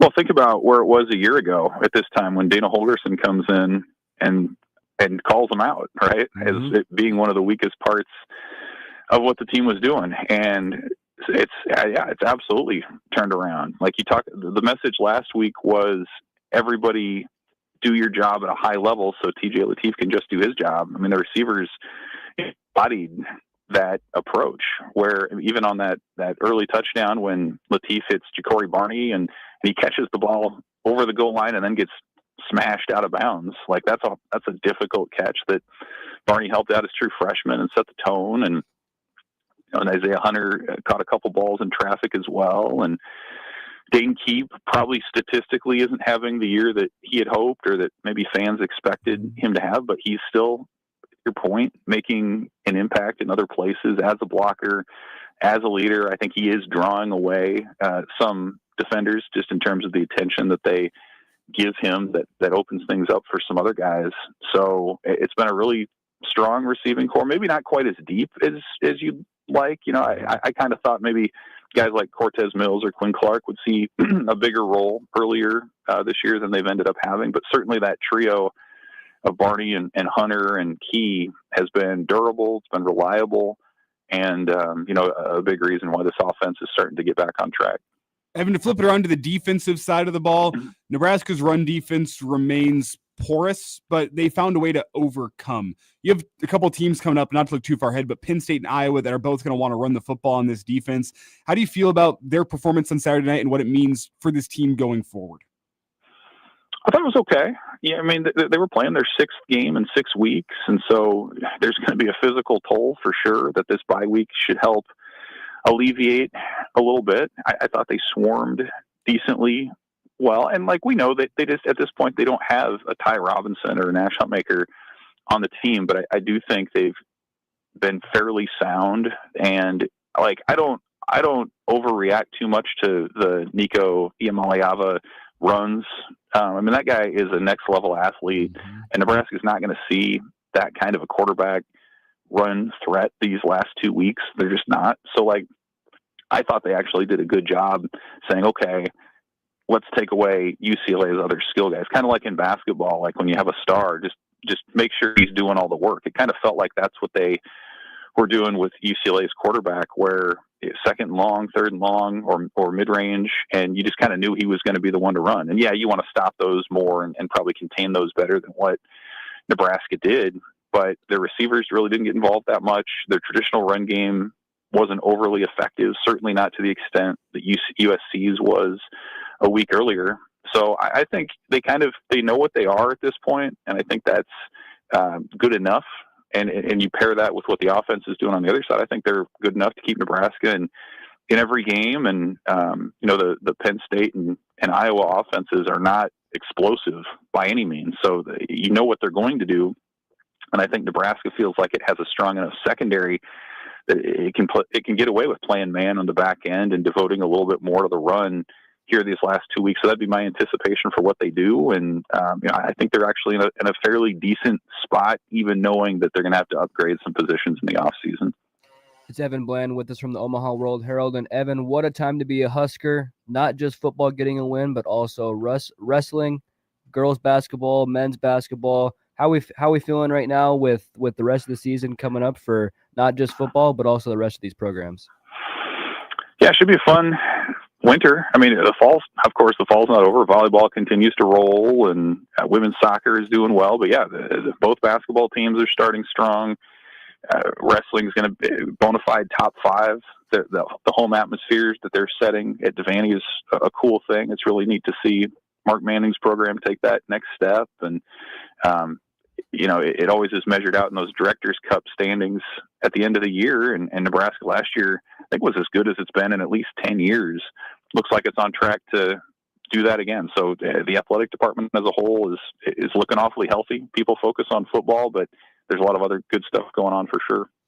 Evan, looking ahead, obviously we get a little chance to rest. Get Emmett some rest. Usually, hopefully coming up, get some healthy bodies. What questions will you have for a coach coming up going into the bye week? Obviously there's more development with TJ Lateef going on, line, McCullough, being out, which I thought Dylan Rogers played really well, and getting that start there. But what questions will you have as they lead up to a Penn State team who took a demoralizing loss, and they might have played their college football playoff game, and what motivation Penn State might have for the rest of their season too? Yeah, I mean, I think next week that'll certainly be a topic of conversation. Matt Rule coaching against his alma mater, and the job discussion is gone now with the extension. He's obviously staying at Nebraska, but there's still, I think, a lot to unpack there when you talk about how that place formed who Matt Rule is as a person and as a coach, and so for him to go back to State College, that'll be a storyline for next week. He's going to talk here in about an hour. I anticipate it being a lot about health-related things and the value of a bye week, kind of like you said, allowing TJ Lateef now 2 more weeks of first-team practice reps and being able to craft a game plan for 2 weeks. That can only be a positive. Learn a little bit more about Son McCullough's injury and what his outlook is for the rest of the year. And it really does seem like a week where you can just kind of heal up. I mean, I talked to some guys in the tunnels on Saturday night at the Rose Bowl, and I kind of expected them to be like, hey, this is great, let's keep it rolling. And they pretty much all were like, you know what, we're going to be okay taking a week here to kind of heal up. 6 games in 6 weeks is no small thing, especially in the Big Ten. So it kind of feels like, the culture piece is solid. They win another close game. They know who they are. And now it's just about physically getting right. So you have a chance to go out and, a 9-win regular season is still very much on the table at this point. And I think they're going to be focused on making sure they're the best versions of themselves for that. Obviously important for the team to get themselves right physically and mentally in a bye week. How does a local media member covering the Husker football team get themselves right in a bye week? It's big for us as well. Obviously, I'll be watching my Broncos and Chiefs on Sunday, but what's your plan for mental and physical well-being this weekend? Yeah, try to disconnect a little bit. Honestly, like the best part, just in the weekly rhythm, I think Matt Rule's talking today, but there's no other availability this week, which is nice. Like usually we go in on Tuesdays and Thursdays as well. So just having a chance to catch up on some other stories that we're working on kind of out of the rhythm. And then, Saturday, I'm going to watch a bunch of football, and not worry about having to go to a game or write about it or whatever. So just kind of enjoying the game more from a fan perspective, which can be, for me at least, it's refreshing and can be recharging. And, then you show up for Penn State week, and it's going to be a lot of fun for that. So yeah, the season's a marathon, right? So taking a little break or pacing yourself a little bit, it tends to lead to better coverage in my experience. And so, yeah, I'll try to step away a little bit, probably Friday and Saturday if possible. Well, hopefully this coming week, you guys can both wash your eyes of what you watched on Thursday Night Football. Man, hey, a win's a win. A win? Yeah, I'm not washing my eyes from that. That was great. It was. I'll never complain about beating the Raiders. No, nobody absolutely will. not. Now you got let's take on the Chiefs here on next weekend and may take this division, take the drama out of the division race. How about that? Yeah, the division goes through Kansas City for a reason. If you want to be the champ, you got to beat the champ. And the Broncos get a long week. I know the Chiefs are coming off a bye, but the Broncos get a long week of rest and preparation time to get ready for this one. It's a big one. All right. A lot of voodoo magic going on in that rivalry. It'd be nice to exercise some of that. Awesome. Well, great stuff, and thanks for hanging out with us, and welcome home, and take care of yourself. Have a great week. We'll talk to you soon. Stay warm. Yep. Appreciate you guys. See ya. Thanks. Evan Bland on My Word Held. Great stuff from him. By the way, I wrote that down. We're talking about the last year when they were talking about the receivers, and this year, if you don't block, you don't get the rock. Mm-hmm. And you can see it this year. It has been a major change in those guys on the edges. And I know Dane Key, from a pass catching point of view, maybe hasn't had the season that some people expected. Go flip on any game for Nebraska this year and watch that dude go kill defensive backs blocking. To me, that encompasses culture. Yep, exactly. Well, and to have your senior leader be the guy that leads by example with his blocking as an example to the rest of the room. Hey, this is how you get on the football field. Huge. Teaching the young kids there how to do it. He could be the type of guy that says, I'm not getting the ball. I'm not blocking for anybody. But no, he's putting his head down and doing it. Let me tell you, that's the type of guy that finds his way onto an NFL roster. If you can go out there, he had some really good routes on Saturday night. But if you're the type of guy that goes out there and gives 10 out of 10 effort blocking defensive backs on running plays every single down, that's the type of guy that, hey, they might not flash. They might not be one of those highly drafted guys, but they're one of the guys that finds their way onto an NFL roster. So that's something to watch with him, because I know that's not the sexy thing. That's not the thing fans are sitting at home watching. Go back and watch how he blocks down the field. He's one of the reasons why Emmett Johnson is up over 1,100 yards rushing on the season, because he just goes out there and manhandles defensive backs. Absolutely. Boy, good stuff there. So, all right, we're going to take our final break. We'll come back and do stories that we missed.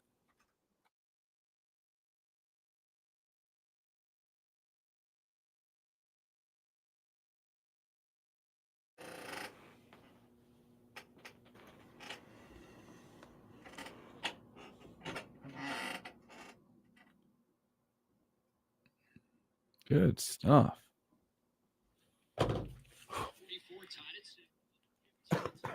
Can you feel it now? This room getting colder when it's cold? Yeah. Might have to throw my jacket back. We're back. It's a sauna over here. Yeah, that room was always a sauna. Always a sauna. Is that Crooks? Crooks, yeah. Oh, that was it. By the way, I think it's impressive, by the way, when you watch those videos, that legit holding through a binoculars and talking. Hey, us broadcasters, we're impressive folks. You guys are. I mean, hey, you're one of us. I know you don't do much play-by-play, but you're still a broadcaster. I might just come watch and observe that. I just watch those videos and it's just like boom. By the way, Caleb, a little tip from working here for so long in the wintertime. God, it is especially important to leave that door to the studio open though there's not a show going, because the hallway stays pretty nice and cool. This room stays cool. If you leave this door and that door open, it kind of all spreads out. We'll get the flow. It always gets hot whenever you leave that door closed, but if it's open throughout the day and throughout the night, it's a little more manageable. If you leave it closed all day long, it's like 90 degrees in there. Speaking of that, I got home last night and my in-laws watched our kids, right? And again, our kids they just need somebody there, like 18, 14, 11. I walked in the house and immediately her dad, because he's like likes things the way he likes things, wherever he's at. It was a sauna. He's like, hey, mess with the thermostats, you have to fix them. And my wife keeps it cold. Pretty much. What's your house set at usually? 65. Yeah, we're 66. It goes at 68 sometimes. Like it's on the schedule thing. So like peak time we're there at 68, but at night it's 65. She walked in the house and I thought she was gonna she just started peeling off sweatshirts. It was 70 downstairs, and I had to go upstairs. I took my bag up and yelled down, "Don't come up here!" It was 70 upstairs too. She would have lost her mind. Yeah, we go 72 in the summertime and 66 in the wintertime usually. I think we're 70, and then depends on when we're there. 68 might get there, but it's usually 65 in the house. 66. It was chilly this morning waking up. Because my room's in the basement too. So even yeah, it was a struggle getting out of bed this morning. And I was wearing a hoodie and sweatpants to bed last night because I knew it was going to be cold this morning. I'm be surprised if it's like 61, 62 in the basement. How much time do we have? What's our time? 8 minutes? 8:32. Oh, I'm good at this. I'm gonna call my daughter right quick. She just called me. Seriously. Oh, we're back in 30 seconds. Oh yeah. Yeah. Never mind. Don't do that then. Less than 30 seconds actually.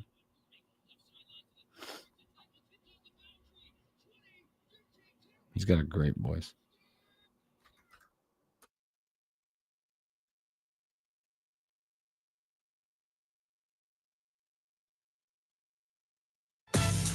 The stories we missed. The Morning Hookup. Welcome back. Right into it. This guy, he's on it. There's a lot of stories. There's other stories. Boy, I tell you what. Talked a lot of. I know we've kind of forgetting about baseball, but they're not letting you forget it right now. Did you see this? The Guardians pitcher. This is Chase, Class, and Ortiz. Yeah. They're indicted for rigging pitches in the MLB betting scheme. The one that killed me was the one where in the evidence he got a text from whoever was trying to rig it, because who was the guy from the Dodgers? What was that? Andy Pajes. Yeah, Andy Pajes, who swung at one that was way out of the zone, and he cost the bettors a whole bunch of money, and he was getting angry texts from his bettors. Like, because on FanDuel you can bet on pitch by pitch, so you can bet on the next pitch to be a ball or a strike. That's crazy. Which is prime degeneracy at its finest. I mean, if you're betting pitch to pitch, call the hotline. Yeah, exactly. Unless this you're good is at crazy. Class action are alleged to have benefited bettors by a sum of $700,000. Ortiz's benefit co-conspiring gamblers by a sum of $60,000. Overall, the pair made at least $450,000 from betting platforms. Yep. This is next level, man. Huh. This is what you run into. Well, I'm gonna stand up here. Whenever there is banners in every stadium advertising betting, bingo. There's commercials on every game advertising betting. You're scrolling through online. Here's all the people who are advertising betting. I'm not saying betting is the devil, but it's the way it's infiltrated its way into sports society. It is so mainstream now, and there's so much money flying around in terms of advertising that this is the window you open yourself up to. I always want to remind folks, like, whenever you have pitchers and athletes that make millions of dollars a year that are doing this because, oh man, $5,000, like, that is not the money.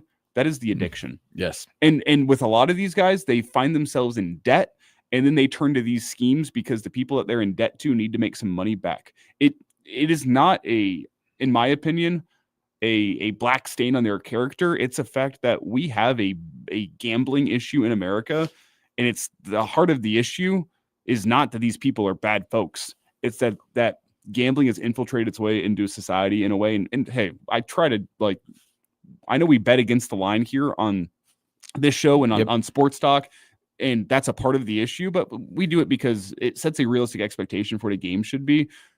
I think there should be more resources out there and reminders that whenever professional athletes get themselves embroiled in things like this, it's usually not because they're bad people. It's because they've fallen victim to addiction. Yep.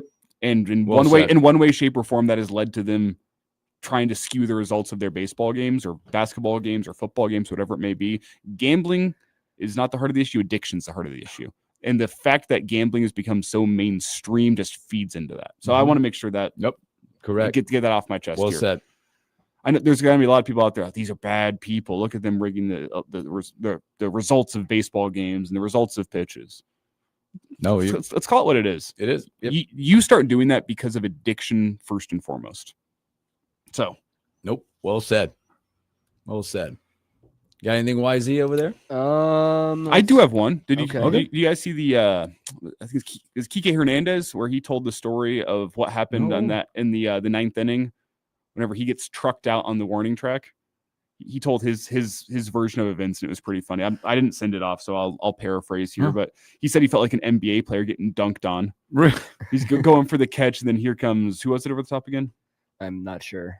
Anyway, but he just gets like steamrolled out of nowhere, and he's laying on the ground, and he thinks that they just lost the World Series because of the collision in the outfield. It's like, I wasn't thinking straight. He's like, I should have known in Toronto there was silence, which means he probably caught it. He's like, I'm laying on the warning track thinking, holy cow, we didn't call the baseball. We just lost the World Series because of a miscommunication. And then he gets tapped on the shoulder, and he looks up. He goes, "Did you catch it?" He goes, "Of course I caught it." And then he gets up and starts celebrating his way back off the field. Of course I caught But it was just a great story of, I felt like I just got dunked on to lose the World Series. Wow, that's a good one. We touched on this a little bit, but the MVP race for the NFL. Yep. Drake May, quarterback of the New England Patriots. Yep. 8-2, by the way. Just put it all in there. He's like, this is like hey, Bo Nix also 8-2, if you're wondering. Yeah, but Drake is they not like us. Is Bo they Nix not like in the us. MVP race? No, I'll just leave it at that. Because there's an inherent bias against Bo Nix because people want their pre-draft predictions to be right. Right. Anyways, to realistic talks. Drake May is the current leader if you look at the odds for MVP.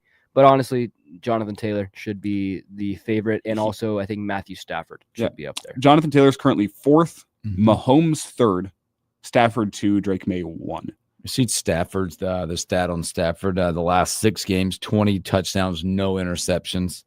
First player in NFL history with 20 passes and no touchdowns over a 6-game span. If I was to rank the MVP odds, I'd go Taylor 1, May 2, Stafford 3. Yeah, that's how I'd rank the rankings. But there's bias against running backs in this award. Oh, absolutely. NBA lost a legend of the weekend, Lenny Wilkins. 88 years old. If you remember the name Lenny Wilkins, an ambassador of basketball, Hawks, Supersonics, Cavs. He continued his career, by the way, as the winning and losing coach in NBA history at the time of his retirement. Kind of, a little honored there. NBA champion. He was with the Seattle Supersonics. You guys remember the Supersonics at all? Were they around? They were, for the earliest years of my life, they were around. I don't really remember them, though. I just remember like KD was out there, Sean Kemp. Gary Payton, the glove out there. But passed away. NBA Coach of the Year in 1994. Again, champion, but gone at 88. What are you still doing here? It's too cold to go outside. On another note, former NFL commissioner Paul Tagliabue. Yep. Passed away over the weekend. There's a great tribute last night on Sunday Night Football. I'm not sure if you guys watched that one, but a man that made the NFL into the giant that it is today. Some very smart media rights deals, was very savvy with the media, and was a big factor in why the NFL consumes our day-to-day life in the fall. That's not a discredit. I love the NFL, but it wouldn't be what it is today without him. And he passed away over the weekend. So that's a big loss for the NFL community. Big loss. But his importance, we talk about Stern in the NBA. It's Paul Tagliabue for the NFL. He was just a giant of the game, and he passed away this weekend. But a life well lived, and a man that his legacy will loom large in the coming years is what he did with the NFL.